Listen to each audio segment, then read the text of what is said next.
Shalom. Mari kita membuka firman Tuhan dari kitab Matius pasal 25 ayat 1 sampai 13. Kitab Matius pasal 25 ayat 1 sampai ayat yang ke-13. Dengan judul di pasal 25 yaitu gadis-gadis yang bijaksana dan gadis-gadis yang bodoh.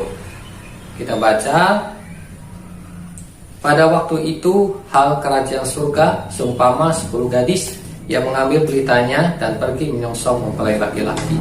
5 diantaranya bodoh dan 5 bijaksana. Gadis-gadis yang bodoh itu membawa pelitanya tetapi tidak membawa minyak. Sedangkan gadis-gadis yang bijaksana itu membawa pelitanya dan juga minyak dalam buli-buli mereka. Tetapi karena mempelai itu lama tidak datang-datang juga, mengantuklah mereka semua lalu tertidur. Waktu tengah malam terdengarlah suara orang berseru, mempelai datang, songsonglah ia. Gadis-gadis itu pun bangun semuanya, lalu membereskan pelita mereka. Gadis-gadis yang bodoh berkata kepada gadis-gadis yang bijaksana, berikanlah kami sedikit dari minyakmu itu, sebab pelita kami hampir padam. Tetapi jawab gadis-gadis yang bijaksana itu, tidak, nanti tidak cukup untuk kami dan untuk kamu. Lebih baik kamu pergi kepada penjual minyak dan beli di situ. Akan tetapi waktu mereka sedang pergi untuk membelinya, datanglah mempelai itu, dan mereka yang telah siap sedia masuk bersama-sama dengan dia ke ruang perjamuan kawin. Lalu pintu ditutup. Kemudian datang juga gadis-gadis yang lain itu dan berkata, Tuan, Tuan, bukakanlah kami pintu. Tetapi ia menjawab, aku berkata kepadamu, sesungguhnya aku tidak mengenal kamu. Karena itu berjaga-jagalah, sebab kamu tidak tahu akan hari maupun akan saatnya. Amin. Firman Tuhan berkata di sini bahwa hal kerajaan surga seumpama 10 gadis. Nah, jadi gadis di sini adalah berbicara adalah gereja Tuhan. Karena orang-orang yang percaya sama Tuhan Yesus itu disebut mempelai Tuhan Yesus. Mempelai laki-laki, ya berarti adalah mempelai wanita. Nah, di sini mempelai pria di sini adalah Tuhan Yesus Kristus. Jadi di sini gadis-gadis ini mereka sedang menunggu atau menantikan kedatangan mempelai laki-laki. Ya. Nah, jadi di sini dikatakan waktu tengah malam terdengarlah suara orang berseru. Nah, waktu tengah malam ini berbicara adalah pada waktu masa akhir zaman, ya, pada waktu masa-masa zaman antikristus, ya, di akhir zaman. Nah, inilah berbicara tentang waktu tengah malam, ya. Nah, jadi bukan berarti tengah malam dalam arti secara jasmani, ya, tetapi dalam arti rohani, yaitu pada masa akhir zaman, yaitu pada masa, ya, zaman antikristus, ya, atau pada masa menjelang munculnya antikristus, ya. Nah, jadi di sini gadis-gadis ini adalah berbicara gereja Tuhan atau orang-orang yang percaya. Nah, jadi gereja Tuhan di sini orang-orang percaya, ya, akan dibagi menjadi 2 golongan, yaitu orang-orang percaya yang bijaksana dan orang-orang percaya yang bodoh. Nah, dan di sini kita akan melihat, ya, apa yang dilakukan oleh gadis-gadis yang bijaksana dan gadis-gadis bodoh. Nah, ini yang membuat adanya suatu pemisahan, ya, karena apa yang mereka lakukan, ya. Nah, jadi gadis bijaksana dan gadis bodoh, ya, yang membedakan adalah karena apa yang mereka lakukan, ya. Nah, apa yang mereka lakukan? Nah, di sini kita akan melihat bahwa gadis-gadis ini semuanya membawa pelita, ya, membawa pelita. Nah, tetapi gadis-gadis yang bijaksana membawa persediaan pelita, persediaan minyak, ya, membawa cadangan minyak. Nah, tetapi gadis-gadis yang bodoh tidak membawa persediaan minyak, ya. Nah, Sehingga pada waktu mempelai datang, ya, gadis-gadis tersebut kehabisan minyak, ya. Nah, kalau kehabisan minyak pada waktu malam, maka mereka gelap, ya, tidak bisa melihat, ya, tidak bisa melihat jalan, ya. Nah, tetapi gadis-gadis yang bijaksana, mereka punya cadangan minyak, ya, sehingga ketika minyak habis pada pelita, mereka bisa isi, ya, ke pelita. Nah, tetapi gadis-gadis yang bodoh, mereka tidak punya cadangan minyak, akhirnya tidak bisa mengisi kepada pelita mereka. Nah, mereka mau minta kepada gadis-gadis yang bijaksana, tapi gadis-gadis yang bijaksana, ya, tidak mau memberikan kepada mereka, tetapi menyuruh mereka untuk mereka membeli minyak sama penjual minyak. Nah, jadi minyak di sini, ya, tidak bisa diberikan, ya, oleh gadis-gadis yang bijaksana, ya. Minyak itu hanya bisa didapatkan dari penjual minyak, ya, atau dengan kata lain yaitu kepada sumber, ya, minyak, atau di sini adalah penjual minyak, ya. Nah, jadi gadis-gadis bijaksana tidak bisa memberikan minyak, tapi mereka harus cari minyak sendiri. Nah, jadi kita melihat di sini, ya, apa arti dari pelita tersebut dan apa arti dari minyak, ya. Nah, jadi pelita itu adalah berbicara firman Tuhan, karena di dalam Mazmur 119 ayat 105 dikatakan, firman-Mu adalah pelita bagi kakiku dan terang bagi jalanku. Nah, jadi firman Tuhan itu adalah pelita. Nah, jadi pelita itu adalah firman Tuhan. Di dalam Amsal 20 ayat 27 dikatakan, roh manusia adalah pelita Tuhan. Nah, jadi roh manusia itu adalah pelitanya Tuhan.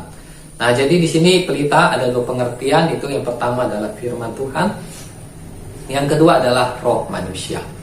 Nah, kemudian minyak. Apakah minyak itu?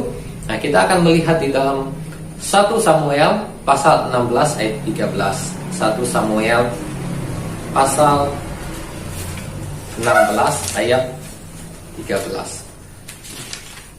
1 Samuel pasal 16 ayat 13.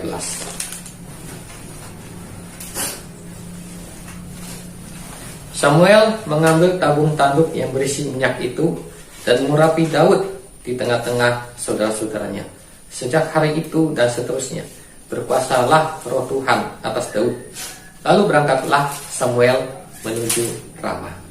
Nah, dalam 1 Samuel 16 ayat 13 dikatakan, pada waktu Samuel, ya, mengurapi Daud dengan minyak, ya, dari tabung tanduk, ya, maka dikatakan sejak hari itu roh Tuhan menguasai Daud, ya, bekerja dalam kehidupan Daud. Nah, jadi minyak di sini adalah berbicara tentang Roh Kudus atau urapan Roh Kudus. Nah, kita akan melihat juga yaitu di dalam Lukas pasal 4 ayat 18.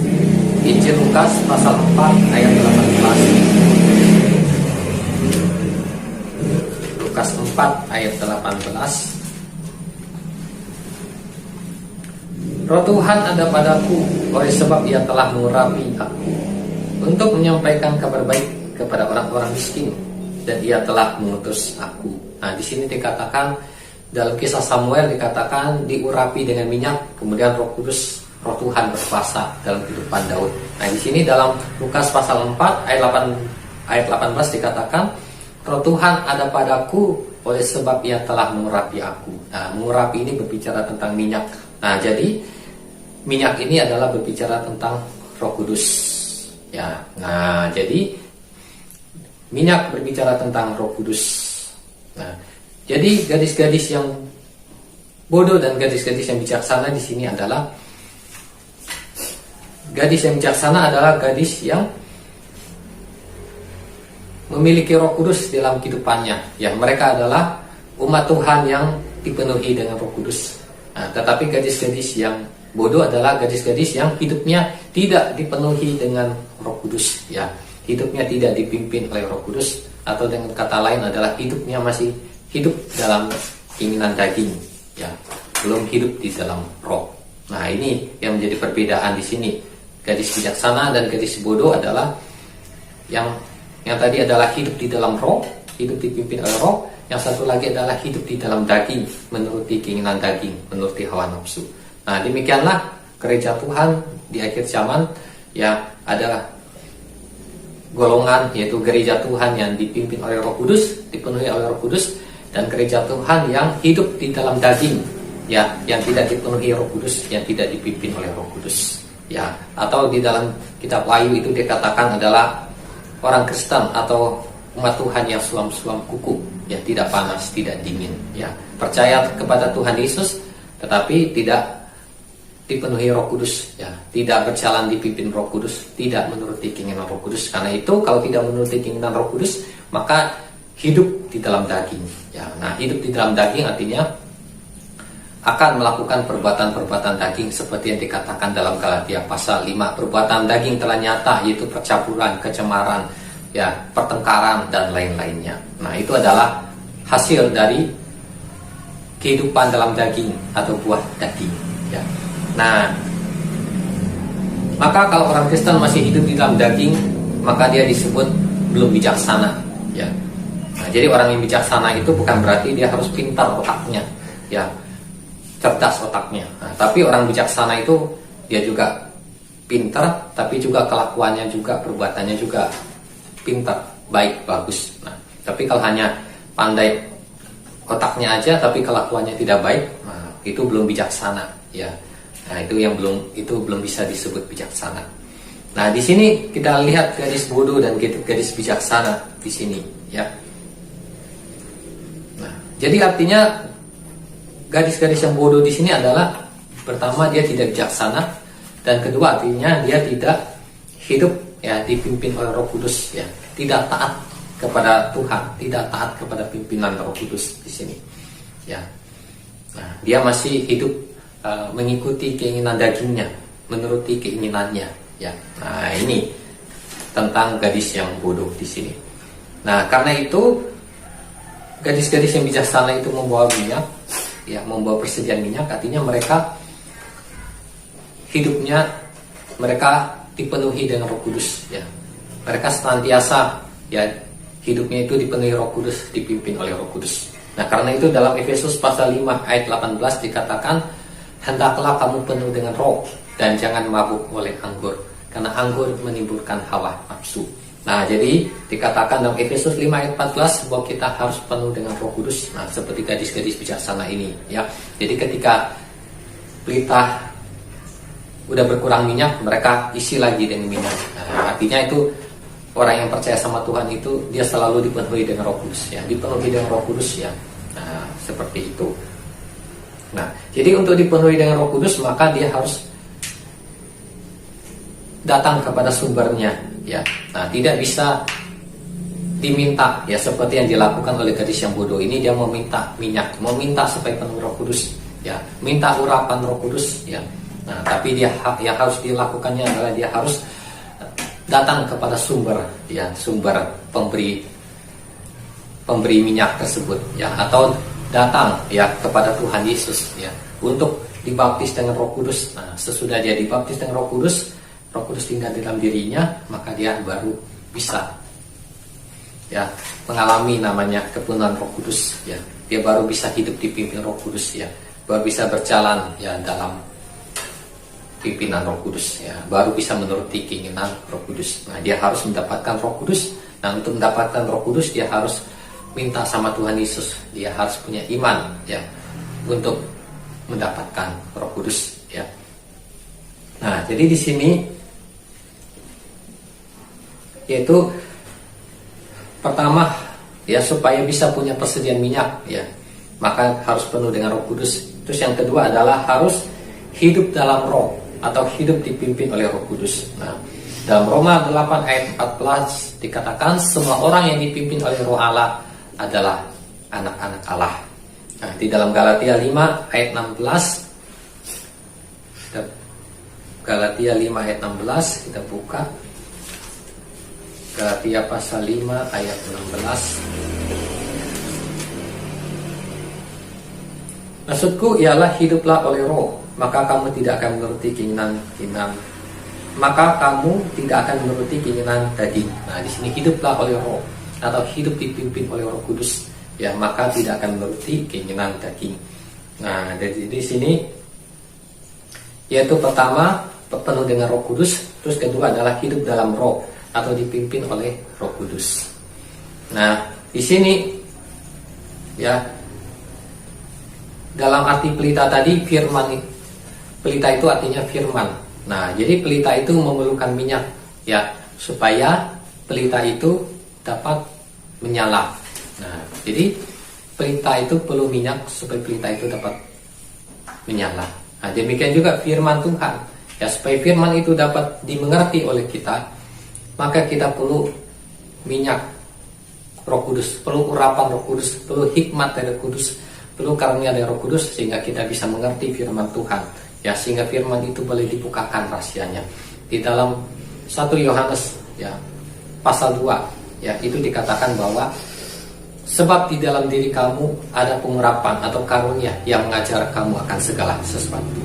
Nah, jadi untuk mengerti akan firman Tuhan, ya, itu perlu Roh Kudus, ya. Roh Kudus mengajar kita, membukakan kita, ya. Nah, jadi untuk mengerti rahasia firman Tuhan, ya, itu tidak bisa dimengerti dengan pikiran manusia, dengan kepintaran manusia, tidak bisa. Ataupun diajar oleh manusia, ya, di mana manusia tersebut kalau dia belajarnya dari Roh Kudus, dari Tuhan, dia masih bisa mengajar, masih bisa belajar dari manusia. Tapi kalau manusia tersebut menafsirkan dari pikirannya sendiri, ya, kemudian mengajarkannya kepada orang lain, nah, maka itu bukan murni firman Tuhan, ya, karena firman Tuhan ini hanya dapat dimengerti itu oleh Roh Kudus, oleh pengurapan Roh Kudus, oleh karunia, oleh hikmat dari Roh Kudus, ya, bukan oleh kepintaran manusia. Nah, kalau oleh kepintaran manusia, maka kita lihat dalam Perjanjian Baru, ahli-ahli Taurat, orang-orang Farisi ini udah belajar banyak ilmu agama, ya, kitab-kitab, nah, tapi mereka nggak mengerti, ya, tentang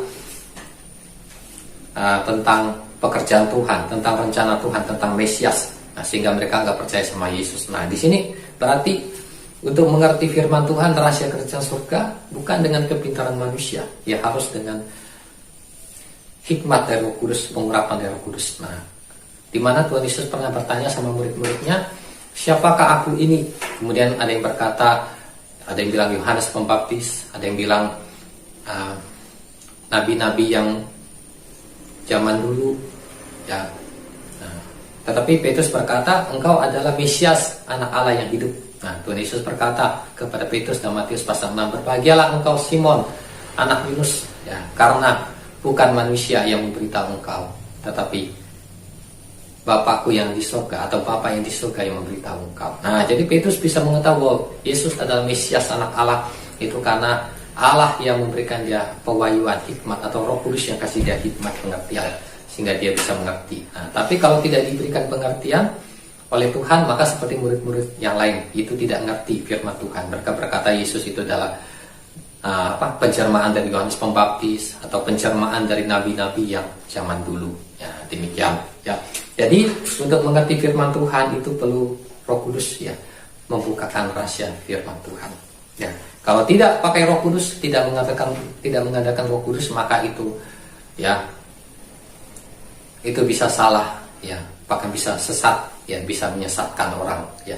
Karena firman Tuhan ini harus Roh Kudus yang mengajar, membukakan kita kitab, ya, baru kita bisa mengerti, ya. Karena itu Tuhan Yesus berkata dalam kitab Injil, kepadamu diberikan karunia untuk mengetahui rahasia kerajaan surga, ya, ya. Jadi karunia di sini adalah Roh Kudus, ya, hikmat atau pengurapan dari Roh Kudus. Nah, terus yang kedua, arti dari kata pelita itu adalah roh.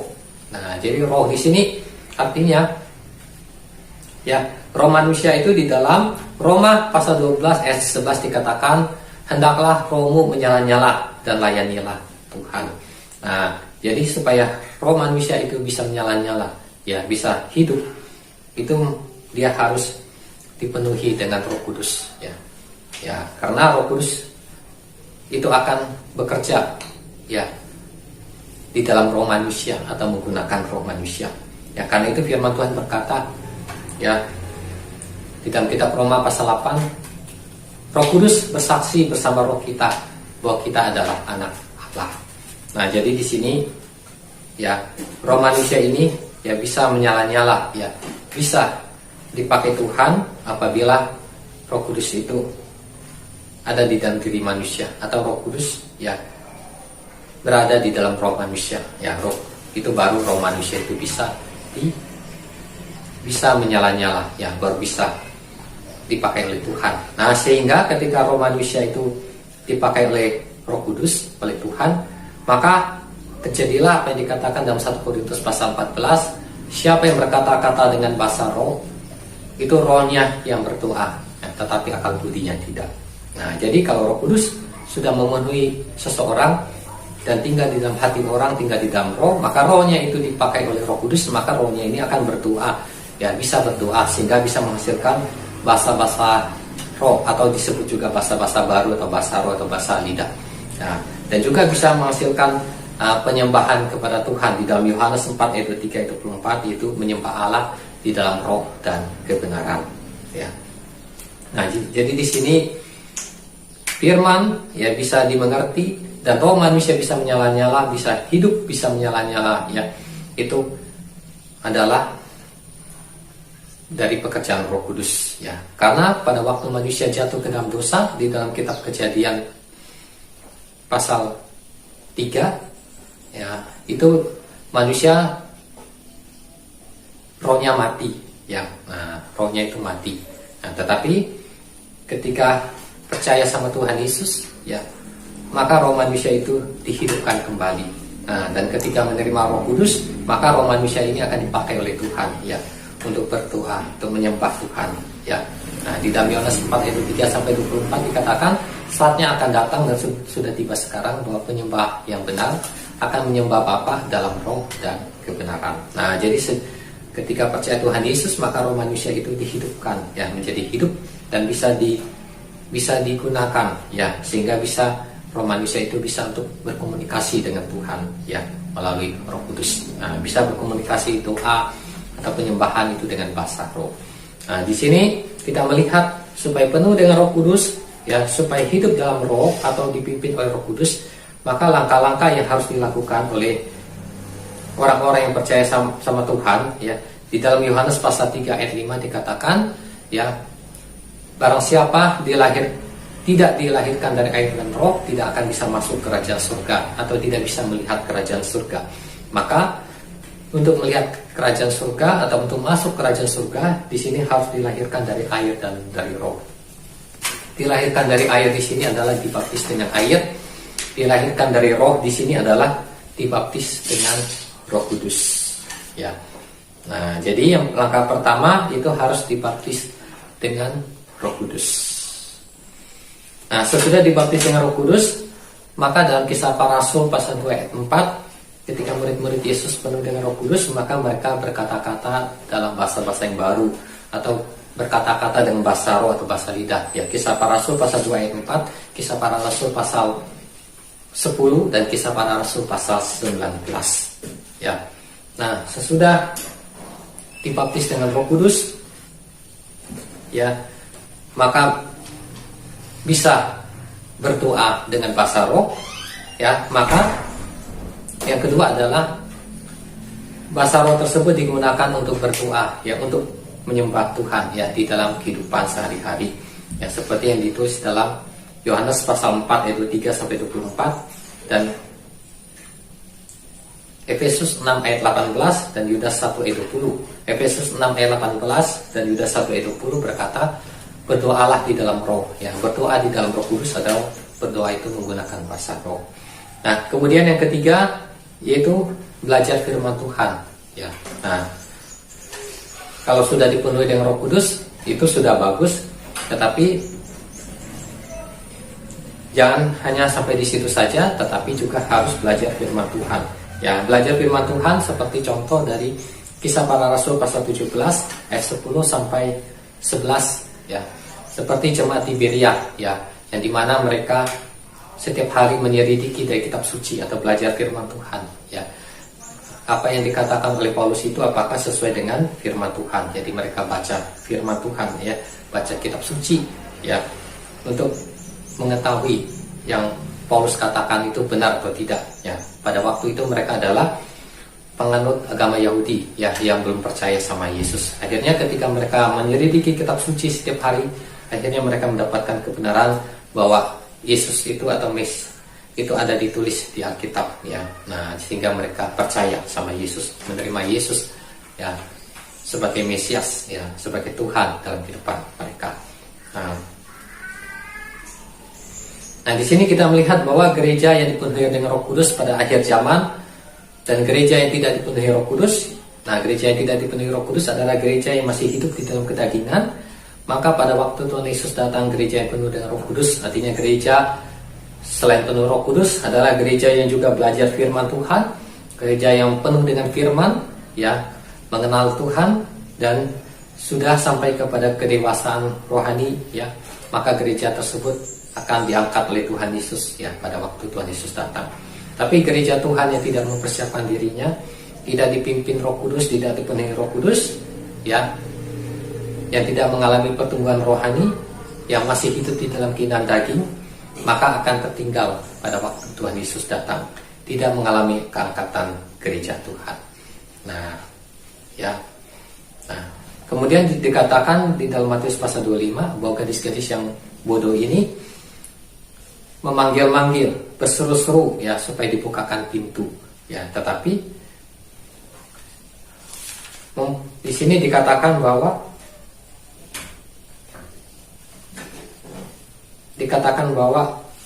sesungguhnya aku tidak mengenal kamu. Nah, di sini, ya, karena gadis-gadis yang bodoh ini mereka tidak mau taat kepada firman Tuhan, ya.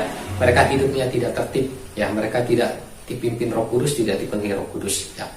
Nah, sehingga mereka akan mengalami masa antikristus di dunia, akan mengalami masa kesusahan besar di dunia, ya. Nah, kemudian di ayat yang terakhir dikatakan, yaitu karena itu berjaga-jagalah sebab kamu tidak tahu akan hari maupun akan saatnya. Nah, jadi di sini dikatakan bahwa orang-orang yang percaya Tuhan harus selalu berjaga-jaga. Artinya mereka harus selalu dipenuhi dengan Roh Kudus, ya, dipimpin oleh Roh Kudus dalam kehidupannya, ya, selalu berjaga-jaga, ya, jangan sampai hidup di dalam kedagingan, ya, tetapi hidup di dalam Roh, sehingga pada waktu Tuhan Yesus datang mereka selalu siap sedia dan boleh diangkat oleh Tuhan Yesus. Demikian firman Tuhan. Tuhan Yesus memberkati.